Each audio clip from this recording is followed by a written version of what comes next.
சென்னை சைதாப்பேட்டையில் உள்ள மாணவர்களுக்கான சமூக நீதி தங்கும் விடுதியில் பிற்படுத்தப்பட்டோர் நலத்துறை அமைச்சர் வி சம்பத்குமார் ஆய்வு மேற்கொண்டார். பிற்படுத்தப்பட்டோருக்கான கல்லூரி மாணவர் விடுதியில் ஆய்வு மேற்கொண்ட அமைச்சர் சம்பத்குமார் உணவின் தரம், குடிநீர் வசதி, கழிப்பறை, சுகாதாரம் மற்றும் தங்குமிடம் குறித்து மாணவர்களிடம் கேட்டறிந்தார். ஏற்கனவே இந்த விடுதியில் முதல்வர் விஜய் ஆய்வு மேற்கொண்ட நிலையில் அதன் பின்னர் மேற்கொள்ளப்பட்ட நடவடிக்கைகள் குறித்தும் அமைச்சர் விசாரித்தறிந்தார். நாகை மாவட்ட ஆட்சியர் அலுவலகம் முன்பாக ஊரக வளர்ச்சி உள்ளாட்சித்துறை ஊழியர் சங்கத்தினர் கவன ஈர்ப்பு ஆர்ப்பாட்டத்தில் ஈடுபட்டனர். 5 ஆண்டுகளுக்கு மேல் பணிபுரியும் நகராட்சி, பேரூராட்சி ஒப்பந்த தொழிலாளர்களை பணி நிரந்தரம் செய்ய வேண்டும், ஒப்பந்த தொழிலாளர்களுக்கு குறைந்தபட்ச ஊதியமாக 26,000 ரூபாய் வழங்கிட வேண்டும் என்பது உள்ளிட்ட கோரிக்கைகளை வலியுறுத்தி இந்த ஆர்ப்பாட்டம் நடைபெற்றது. இதில் முன்னாள் எம்எல்ஏ நாகை மாலி உள்ளிட்டோர் பங்கேற்றனர்.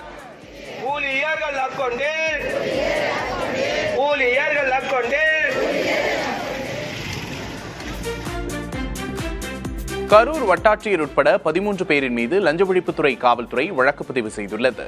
லஞ்ச ஒழிப்புத்துறையினர் நடத்திய அதிரடி சோதனையில் தமிழகத்திலேயே கரூரில்தான் அதிகளவில் ஆன்லைன் மூலம் லஞ்சம் பெறப்பட்டது தெரியவந்தது. இதனையடுத்து வட்டாட்சியர் சண்முக பிரகாசம், துணை வட்டாட்சியர் சுமதி உள்ளிட்டோரின் மீது லஞ்ச ஒழிப்பு போலீசார் வழக்கு பதிவு செய்தனர். பழனி முருகன் கோவில் கண்காணிப்பாளரின் வீட்டை உடைத்து 24 சவரன் தங்க நகை கொள்ளையடிக்கப்பட்டது. தாராபுரத்தில் உள்ள சரவணன் குடும்பத்தோடு வெளியூர் சென்றிருந்த சமயத்தில் கொள்ளை நடந்திருக்கிறது. இச்சம்பவம் குறித்து மாவட்ட எஸ்பி சிருஷ்டி சிங் நேரில் ஆய்வு செய்தார். மோப்பனாய் உதவியோடு போலீசார் கொள்ளையர்களை தேடி வருகின்றனர்.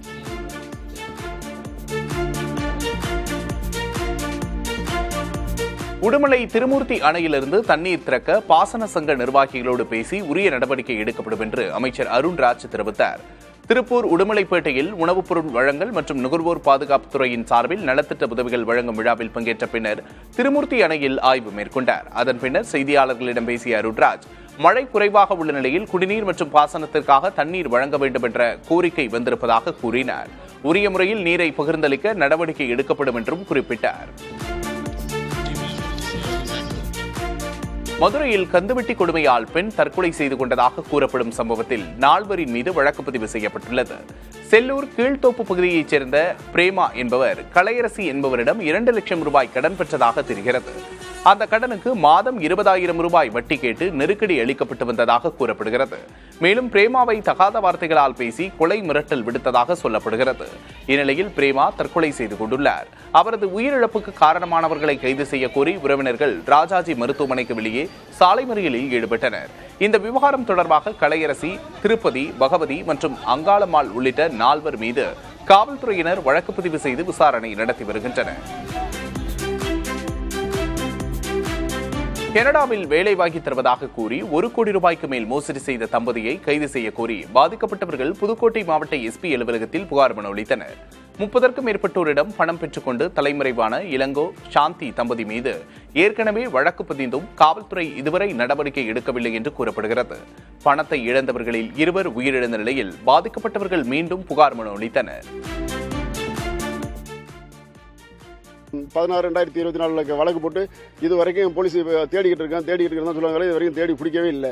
அவன் இங்கே இருக்கான், எஸ்பி ஆஃபீஸ்லேருந்து 2 கிலோமீட்டர் போனால் உடனே பிடிச்சி சொல்லலாம். எப்படியாச்சும் நாங்களாம் ரொம்ப கஷ்டப்படுற விவசாய குடும்பத்தை சேர்ந்தவங்க, எப்படியாச்சும் எங்களுக்கு இந்த பணம் கிடைக்கிறதுக்கு வழி செய்யணும். காவல்துறை எந்த ஒரு மும்முரமாக எந்த நடவடிக்கையும் எடுக்கல இது வரைக்கும். தமிழ்நாடு மற்றும் புதுச்சேரி பார் கவுன்சில் தேர்தலில் பதிவான வாக்குகள் 2.5 மாதங்களாக எண்ணப்பட்ட நிலையில் வெற்றி பெற்ற 23 உறுப்பினர்களின் விவரம் வெளியிடப்பட்டுள்ளது. தமிழ்நாடு மற்றும் புதுச்சேரி பார் கவுன்சிலுக்கு 23 உறுப்பினர்களை தேர்வு செய்வதற்கான தேர்தல் கடந்த ஏப்ரல் 30ஆம் தேதி தமிழ்நாடு முழுவதும் உள்ள நீதிமன்றங்களில் நடைபெற்றது.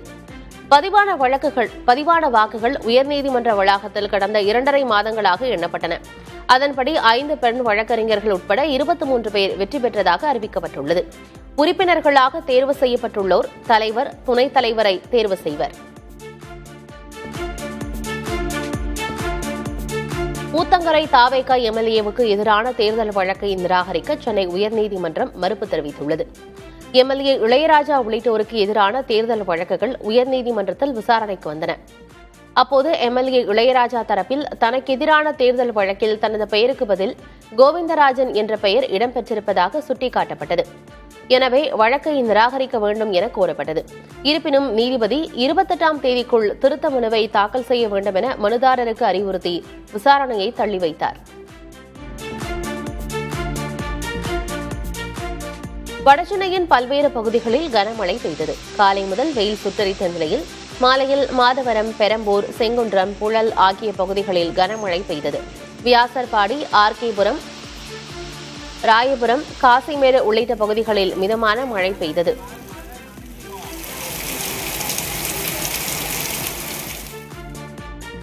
முறைகேடு புகார்களை அடுத்து பொள்ளாச்சி நீர்வளத்துறையின் கீழ் அறிவிக்கப்பட்ட 22 டெண்டர்கள் ரத்து செய்யப்பட்டுள்ளதாக தகவல் வெளியாகியுள்ளது.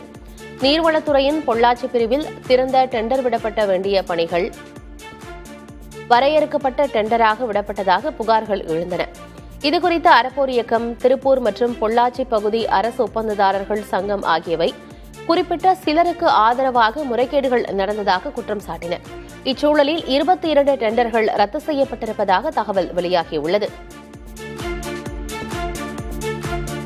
பழனி கோயில் மடத்திற்கு சொந்தமான 100 கோடி ரூபாய் மதிப்பிலான நில மோசடி தொடர்பாக கோயில் முன்னாள் இணை ஆணையரிடம் சிபிசிஐடி போலீசார் விசாரணை மேற்கொண்டனர். இவ்வழக்கு தொடர்பாக திண்டுக்கல் சிபிசிஐடி அலுவலகத்தில் பழனி கோயிலின் முன்னாள் இணை ஆணையர் மாரிமுத்து உட்பட 4 பேரிடம் சுமார் 6.5 மணி நேரம் அதிகாரிகள் விசாரணை செய்தனர். அதன் பிறகு மாரிமுத்துவிடம் செய்தியாளர்கள் எழுப்பிய கேள்விக்கு வழக்கு சம்பந்தப்பட்ட ஆவணங்களை அதிகாரிகள் கொடுத்துள்ளதாக கூறினார். இல்ல நான் பேட்டி கொடுக்க கூடாது, அவங்க ஃபுல்லா கிளாரிபிகேஷன் கேட்டிருக்காங்க, கொடுத்துருக்கு. இல்ல நான் பேட்டி கொடுக்க கூடாது, அவங்க ஃபுல்லா கிளாரிபிகேஷன் கேட்டிருக்காங்க, கொடுத்துருக்கு. குளிர்பானத்தில் மயக்க மருந்து கொடுத்து சிறுமியை பாலியல் வன்கொடுமை செய்ததோடு வீடியோ எடுத்து மிரட்டல் விடுத்த நபருக்கு சாகும் வரை சிறை தண்டனை விதிக்கப்பட்டது. பாதிக்கப்பட்ட சிறுமிக்கு தமிழக அரசு 6,00,000 ரூபாய் இழப்பீடு வழங்கவும் சென்னை போக்சோ சிறப்பு நீதிமன்றம் உத்தரவிட்டுள்ளது.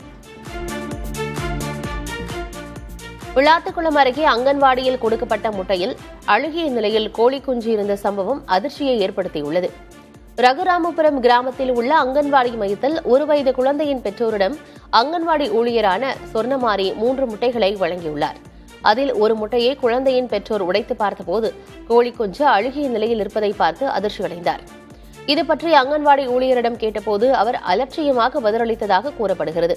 அங்கன்வாடி மையத்தை முறையாக பராமரிப்பது இல்லை என்றும் முறையான குடிநீர் வசதி இல்லை எனவும் பெற்றோர்கள் குற்றம் சாட்டினர். இதுகுறித்து அங்கன்வாடி மேற்பார்வையாளரிடம் கேட்டபோது முட்டையில் அழுகிய நிலையில் கோழி குஞ்சு இருந்தது குறித்து விசாரணை மேற்கொண்டு வருவதாக தெரிவித்தார்.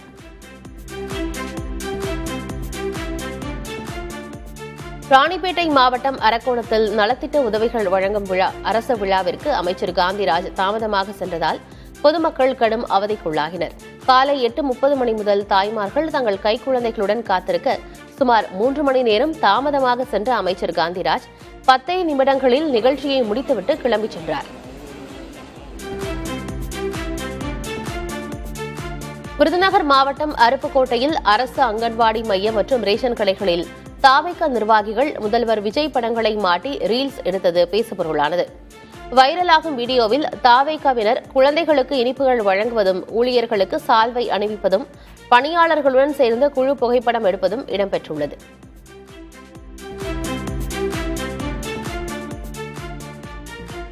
ஏரல் அருகே ரேஷன் அரிசி கடத்தப்படுவதாக கிடைத்த தகவலை அடுத்து ஸ்ரீவைகுண்டம் தாவேகா சட்டமன்ற உறுப்பினர் சரவணன் வாழவல்லான் ரேஷன் கடையில் திடீரென ஆய்வு செய்தார்.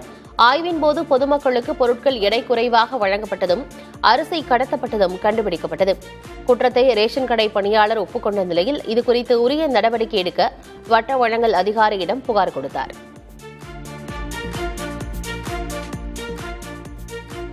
கோவை பொள்ளாச்சி 4 வழிச்சாலையில் காரின் மேற்கூரை மற்றும் ஜன்னலில் ஆபத்தான முறையில் பயணம் செய்த 4 இளைஞர்கள் மீது கிணத்துக்கடவு போலீசார் 5 பிரிவுகளின் கீழ் வழக்கு பதிவு செய்துள்ளனர்.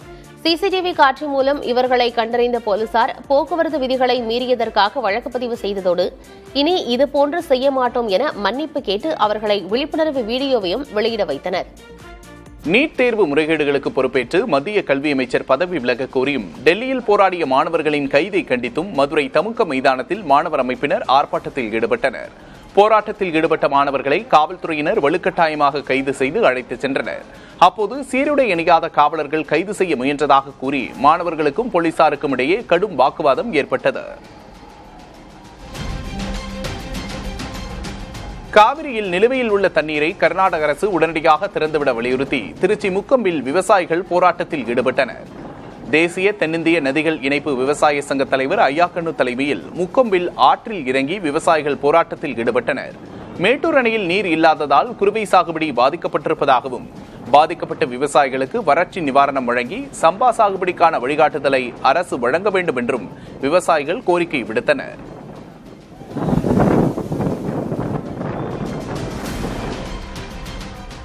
சென்னை சென்ட்ரல் கும்மிடிப்பூண்டி தடத்தில் தினமும் 45 நிமிடங்கள் வரை ரயில்கள் தாமதமாக இயக்கப்படுவதோடு தொழில்நுட்ப கோளாறுகளால் பல மணி நேரம் சேவை முடக்கப்பட்டு வருவதாக பயணிகள் குற்றம் சாட்டுகின்றனர். இந்த தடத்தில் 2 ரயில் பாதைகள் மட்டுமே உள்ளன. இந்த வழியாக விரைவு மற்றும் சரக்கு ரயில்கள் செல்லும் போதெல்லாம் மின்சார ரயில்கள் ஆங்காங்கே நிறுத்தப்படுகின்றன. இதனால் தினமும் 45 நிமிடங்கள் வரை மின்சார ரயில்கள் தாமதமாக இயக்கப்படுவதாக பயணிகள் கூறுகின்றனர். மேலும் மற்ற வழித்தடங்களில் இருப்பது போல அதிகபட்சமாக 10 நிமிடங்களுக்கு ஒரு மின்சார ரயில் இயக்கப்படுவதில்லை என்றும் தெரிவிக்கின்றனர்.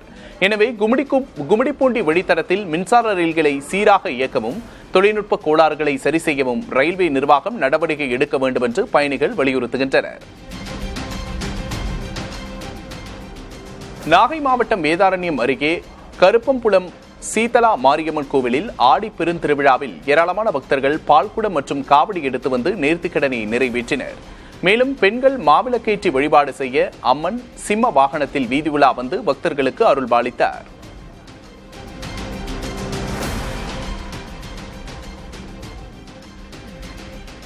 பழனி முருகன் கோவிலில் 20 நாட்களில் 2,89,00,000 ரூபாயை பக்தர்கள் காணிக்கையாக செலுத்தியுள்ளனர். மேலும் 470 கிராமுக்கும் அதிகமான தங்கம், சுமார் 7 கிலோ வெள்ளி மற்றும் 739 வெளிநாட்டு கரன்சி நோட்டுகளும் காணிக்கையாக கிடைத்துள்ளன. கோவில் இணை ஆணையர் தலைமையில் நடைபெற்ற உண்டியல் காணிக்கை எண்ணும் பணியில் வங்கி மற்றும் கல்லூரி பணியாளர்கள் பலர் பங்கேற்றனர்.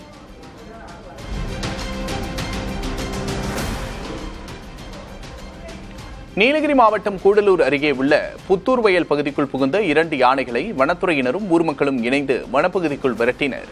இரவு நேரங்களில் ஊருக்குள் வரும் யானைகள் விவசாய பயிர்களை தொடர்ச்சியாக சேதப்படுத்தி வருகின்றன. இதனால் விவசாயிகள் கவலையடைந்துள்ளனர்.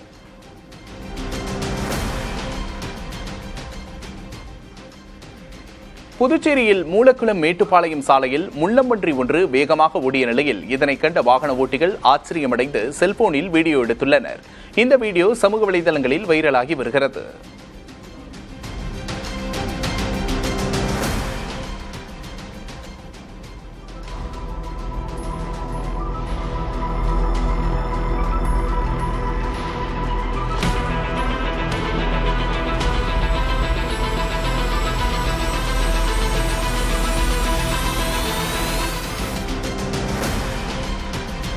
காரைக்கால் அருகே வடக்குவாஞ்சூரில் உள்ள தனியார் ரசாயன தொழிற்சாலையில் வாயு கசிவு ஏற்பட்டு தீ விபத்து நேரிட்டது. இதில் அப்பகுதி மக்களுக்கு மூச்சு திணறல் ஏற்பட்ட நிலையில் தொழிற்சாலையை உடனடியாக அப்புறப்படுத்த கோரி 100க்கும் மேற்பட்ட கிராம மக்கள் ஆர்ப்பாட்டத்தில் ஈடுபட்டனர். மேலும் கிராம மக்களுக்கு மருத்துவ பரிசோதனை செய்ய வேண்டும் என்றும் வலியுறுத்தினர்.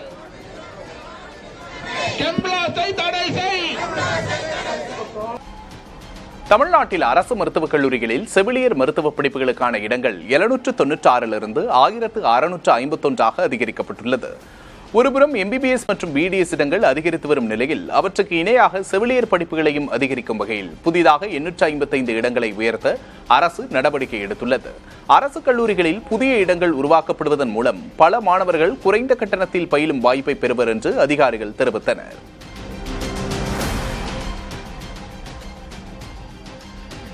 ஈரோட்டில் தண்டனை கைதி ஒருவர் தப்பியோடிய சம்பவம் பெரும் பரபரப்பை ஏற்படுத்தியுள்ளது. சேலத்தைச் சேர்ந்த நரேஷ்குமார் என்பவரை நீதிமன்றத்தில் ஆஜர்படுத்திவிட்டு கோவை சிறைக்கு அழைத்துச் சென்றபோது பெருந்துறை அருகே தேநீர் அருந்த வாகனம் நிறுத்தப்பட்ட இடைவெளியில் அவர் தப்பியோடினார்.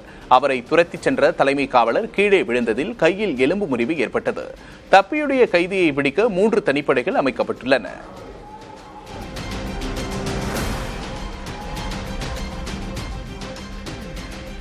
தமிழகத்தில் முதல் முறையாக சேலம் கொண்டநாயக்கன்பட்டி அரசு தொடக்கப்பள்ளி ISO தரச்சான்றிதழ் பெற்று சாதனை படைத்துள்ளது. தனியார் பள்ளிக்கு இணையாக டிஜிட்டல் நூலகம், CCTV கேமராக்கள், வகுப்பறை வசதிகள் மற்றும் தரமான கற்பித்தல் முறைகளை கொண்டு இப்பள்ளி செயல்பட்டு வருகிறது. ஆசிரியர்கள் மற்றும் பெற்றோரின் கூட்டு முயற்சியால் இந்த அங்கீகாரம் கிடைத்துள்ள நிலையில் பெற்றோர் தங்கள் பிள்ளைகளை இப்பள்ளியில் சேர்க்க பெருமளவில் ஆர்வம் காட்டி வருகின்றனர். திருப்பூரில் குடும்ப நலத்துறை அமைச்சர் அருண்ராஜ் தலைமையில் பல்வேறு நிகழ்ச்சிகள் நடைபெற்றன. முதலில் நடைபெற்ற பிஏபி பாசன விவசாயிகள் ஆலோசனை கூட்டத்தில் வாய்க்காலில் நீர் திருட்டு பிரச்சினை தொடர்பாக ஆலோசனை நடைபெற்றது. இருதரப்பு விவசாயிகளிடையே கடுமையான வாக்குவாதம் ஏற்பட்டு பதற்றம் ஏற்பட்டது. அமைச்சரின் தலையீட்டை அடுத்து அமைதி திரும்பியது. பின்னர் செய்தியாளர்களிடம் பேசிய அமைச்சர் அருண்ராஜ், திருமூர்த்தி அணையின் நீர்வரத்து குறித்து 2 நாட்களில் நீர்வளத்துறை வெள்ளை அறிக்கை வெளியிடும் என்றும் நீர் திருட்டில் ஈடுபடுவோர் மீது வழக்கு பதிவு செய்யப்படும் என்றும் எச்சரித்தார். தொடர்ந்து நடைபெற்ற நிகழ்ச்சியில் 3000 பேருக்கு புதிய மின்னணு குடும்ப அட்டைகளையும் 90 பேருக்கு இலவச வீட்டுமனை பட்டாக்களையும் அமைச்சர் வழங்கினார்.